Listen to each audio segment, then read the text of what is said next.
Assalamualaikum warahmatullahi wabarakatuh. Alhamdulillah kita dapat berjumpa lagi dalam perkuliahan Bahasa Indonesia. Sebelum kita mulai perkuliahan pada kesempatan kali ini, mari kita berdoa terlebih dahulu menurut agama dan keyakinan masing-masing. Berdoa dipersilahkan.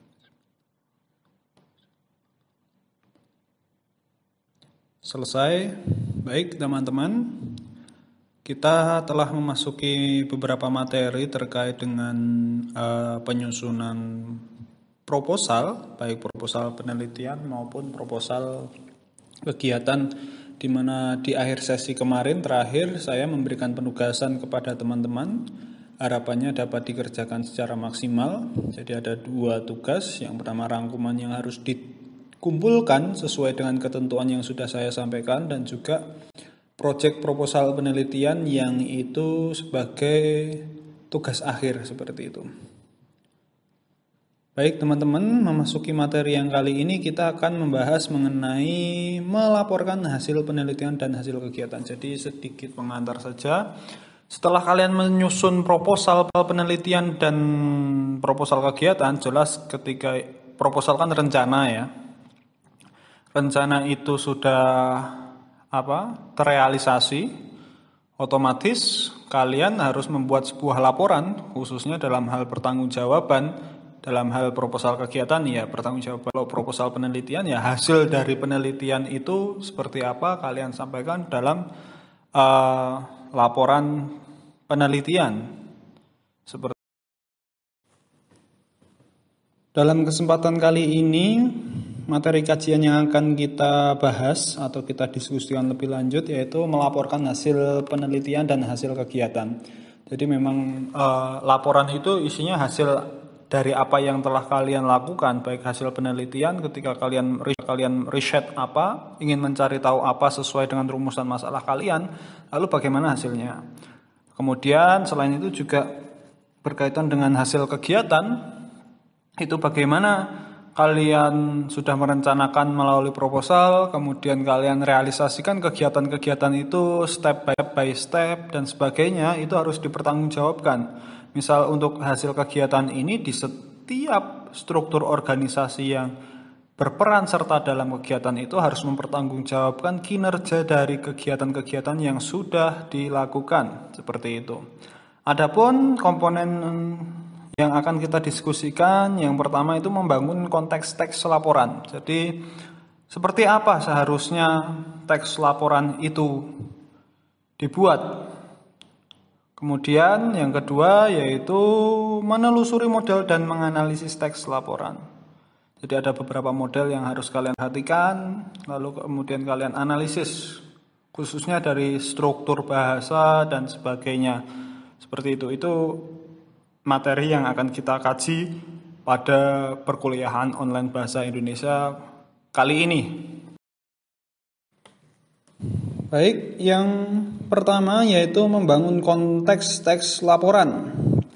Jadi Anda telah mempelajari seluk-beluk pendesainan proposal penelitian dan proposal kegiatan sebagaimana telah saya sampaikan dalam 3 pertemuan sebelumnya. Jadi mengenai proposal itu kan merupakan saya sampaikan dalam 3 pertemuan sebelumnya. Jadi mengenai proposal itu kan merupakan genre makro dalam sebuah teks akademik yang memiliki genre-genre mikro yang di mana genre-genre mikro itu saling berkaitan satu dengan yang lain sehingga membentuk sebuah proposal dengan genre makro seperti itu, di mana di dalam proposal itu terdapat sebuah tatanan rencana kalian baik akan melakukan penelitian maupun akan melakukan kegiatan seperti itu. Kata kunci dari sebuah proposal itu kan kata akan, karena sifatnya memang proposal itu merupakan sebuah rencana seperti itu.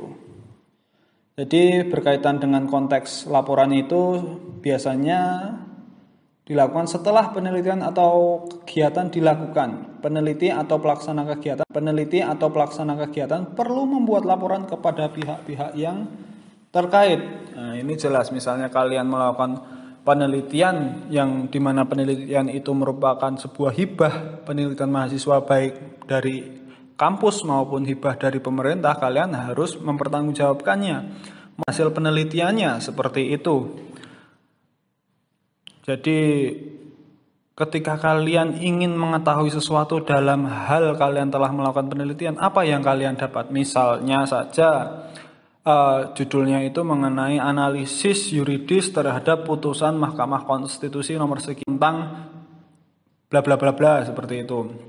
Nah, itu apa yang kalian dapat dari penelitian itu? Dari konteks yuridis berarti kalian harus melihat bahwa dari segi yuridis atau dasar hukumnya putusan MK itu seperti ini. Kalian menyampaikan pendapat kalian dari hasil penelitian itu, bukan semata-mata kalian sudah mengetahui problemnya namun tidak menyampaikan pendapat kalian. Sikap akademik kalian melihat sebuah fenomena masalah yang terjadi itu seperti apa. Itu sebenarnya ciri dari penelitian ilmu sosial. Jadi sifatnya itu deskriptif dari sebuah fenomena yang ada di masyarakat.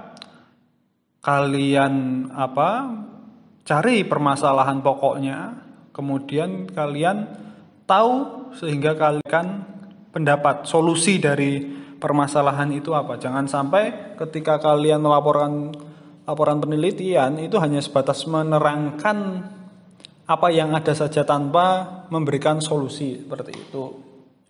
Jadi peneliti atau pelaksana kegiatan perlu membuat laporan kepada pihak-pihak terkait jelas. Ketika kalian nanti peneliti hibah ya itu dilaporkan kepada si pemberi hibah. Biasanya ada monitoring, evaluasi sebelum laporan. Itu sebagai pembinaan. Kalian sebagai penerima hibah itu sudah sejauh mana kalian melakukan penelitian, hingga pada laporan akhir kalian harus menerangkan apa hasil temuan kalian lalu apa solusinya seperti itu. Begitu juga dengan proposal kegiatan yang memang atau kegiatan yang sudah kalian selesaikan itu harus dirinci pertanggungjawabannya bahwa misalnya mengenai kegiatan apa sudah selesai menyelesaikan ini output dari kegiatan itu apa, outcome-nya apa dan sebagainya seperti itu. Kemudian laporan penelitian atau laporan kegiatan adalah laporan pada umumnya, yaitu bahwa setelah atau pelaksana kegiatan melaksanakan penelitian atau kegiatan maka harus menyusun laporan.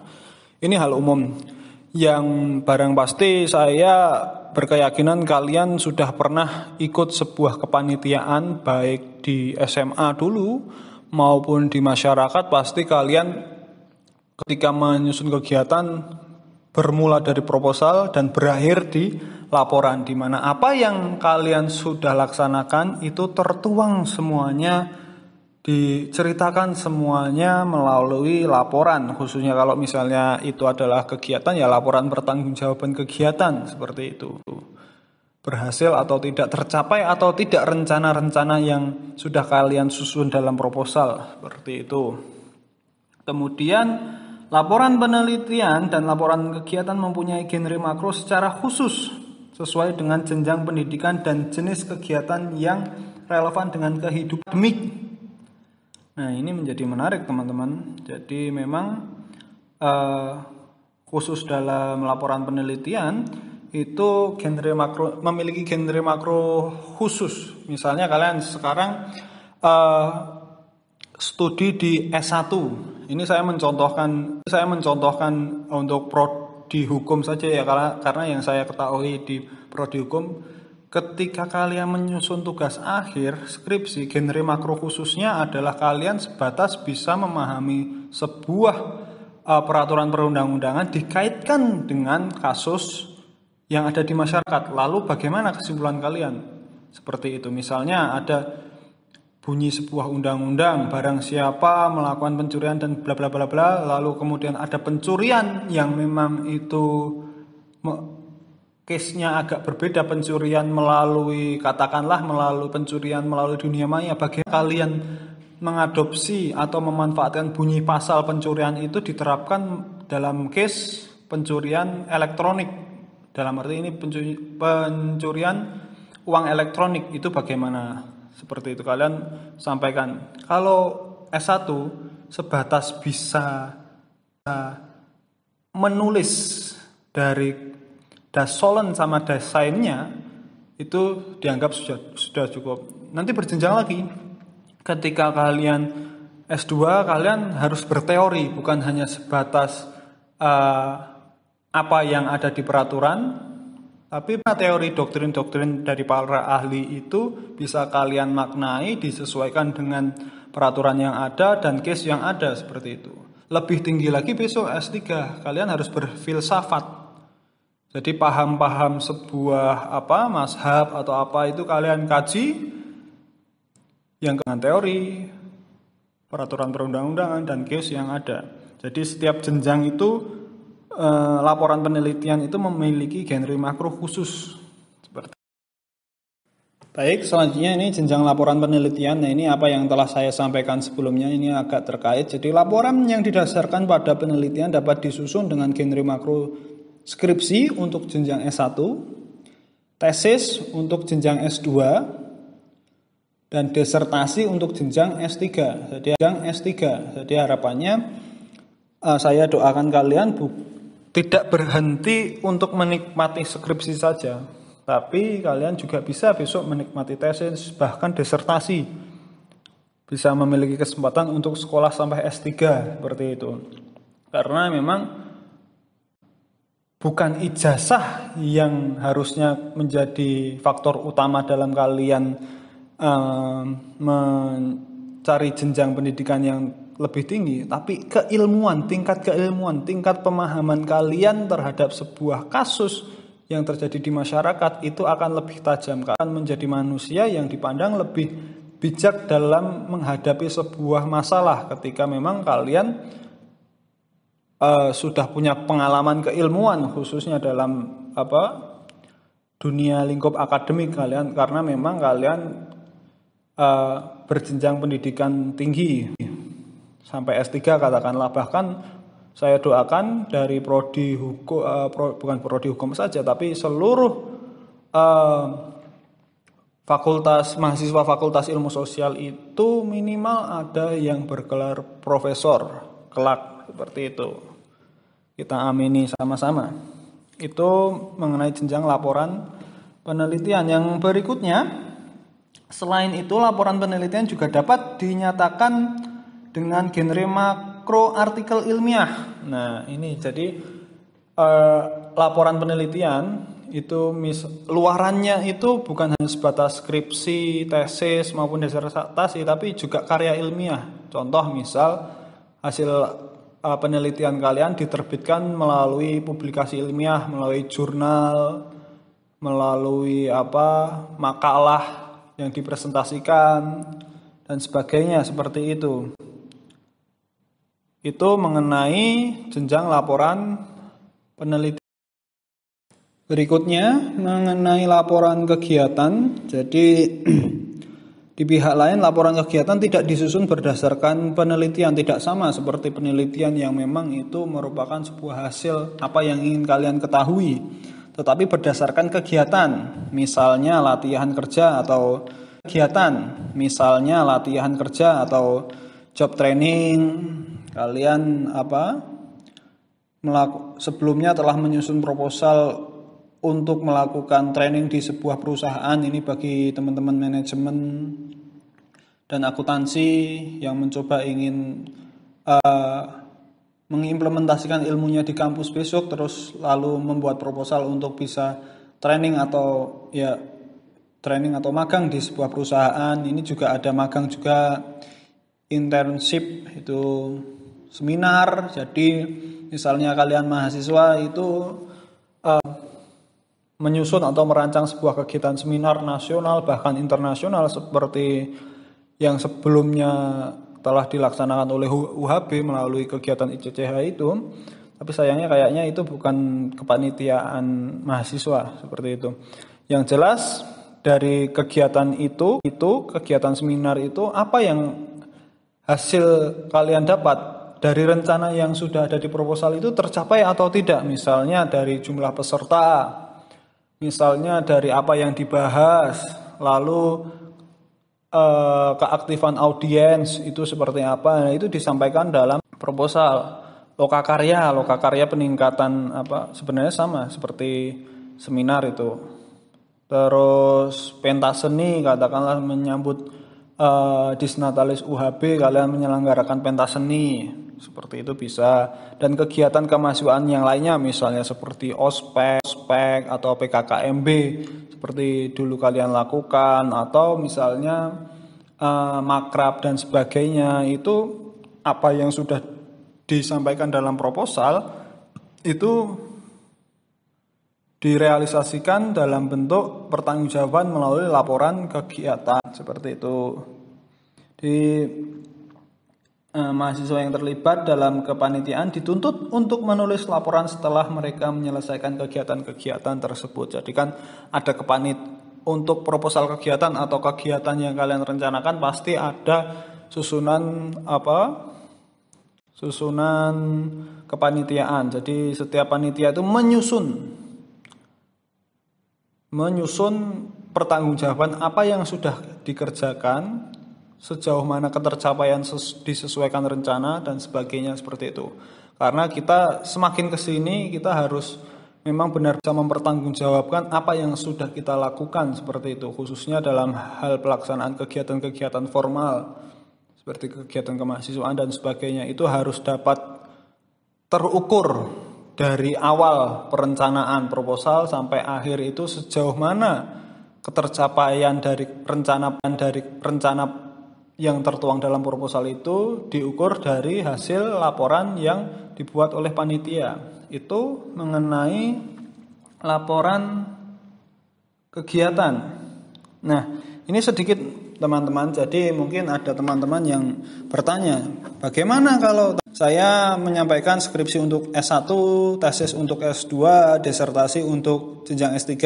Lalu bagaimana yang dia hanya di jenjang diploma? Jadi khusus untuk jenjang D3, mahasiswa dituntut untuk menulis tugas akhir atau TA. Kalian bisa tanya teman-teman D3 keperawatan atau D3 kebidanan sebagai syarat kelulusan. TA tidak didasarkan pada penelitian, tetapi didasarkan pada kegiatan studi yang pada umumnya berupa latihan kerja. Itu silahkan kalian cross check ke teman-teman D3. Dengan demikian terdapat dua jenis laporan kegiatan. Jadi kalau yang pertama tadi itu laporan kegiatan secara umum dan laporan kegiatan yang berupa tugas akhir. Nah, ini kalau yang secara umum seperti apa yang saya sampaikan tadi. Kalau tugas akhir ini perlu dicatat bahwa di lembaga pendidikan tertentu skripsi juga sering disebut tugas akhir ini. Tapi yang jelas untuk D3 itu apa yang saya sampaikan tadi itu sifatnya adalah bukan penelitian tapi didasarkan pada kegiatan studi berupa latihan kerja seperti itu. Itu teman-teman yang dapat saya sampaikan untuk laporan kegiatan.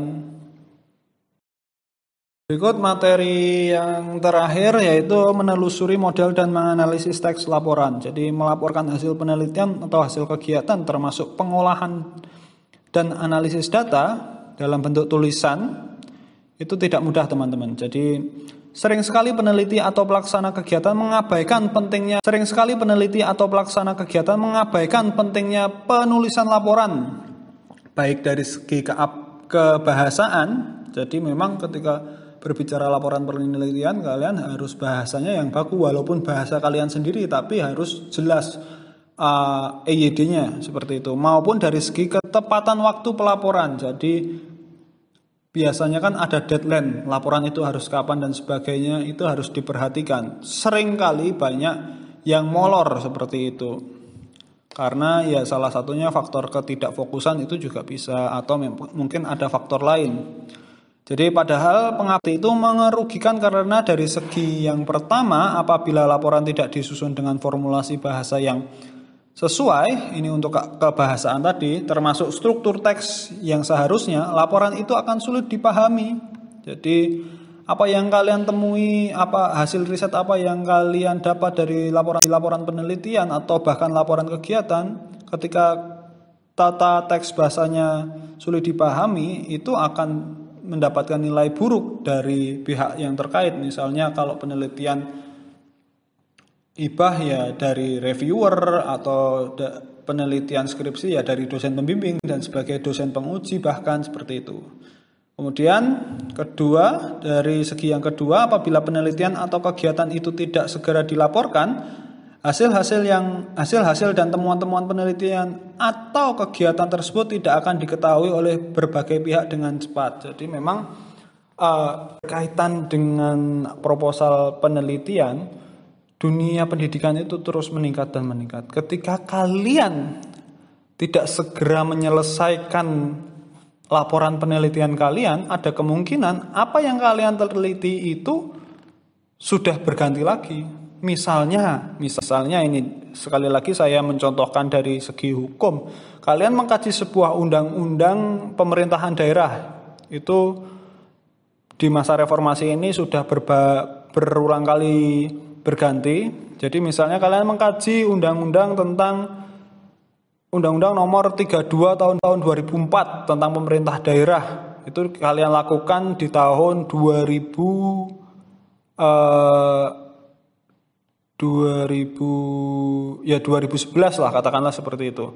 Nah, ternyata sampai di 2015 kalian belum bisa menyelesaikan. Padahal di tahun 2014 melalui Undang-Undang nomor 23 2014 itu sudah ada revisi terkait dengan Undang-Undang